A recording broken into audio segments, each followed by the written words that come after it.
मैं रोशन खुर्शीद बरूचा हूँ। मेरा ताल्लुक़ क्वेटा से, बलूचिस्तान से है। मैं एक ज़ोरेस्ट्रियन फैमिली से ताल्लुक़ रखती हूँ। आज हमारा नवरोज़ का मतलब नया साल शुरुआत होती है, स्प्रिंग की शुरुआत होती है।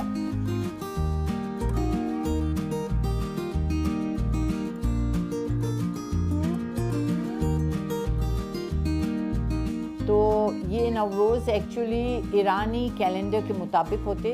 ये आज से 3000 साल से भी पहले ये ज़ोरेस्ट्रियन जब ईरान में हुआ करता था, तो ये उस ज़माने से ये रवायत चल रही। आज आप देखिए कि पूरे ईरान में इस त्यौहार को 13 दिन तक मनाया जाता है।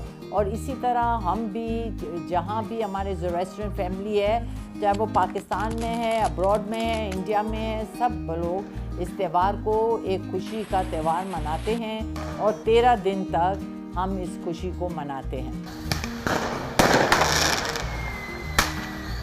जब हमारे घर में मेहमान आते हैं तो सबसे पहले हम गुलाब का अर्क उन पे छिड़कते हैं और वो ये होता है कि अल्लाह मियाँ आपकी ज़िंदगी में हमेशा खुशबू ही फैलाते रहें। जिस तरह गुलाब का अर्क खुशबूदार होता है, इस तरह आप भी गुलाब के तरह इसी तरह खुशबूदार रहें।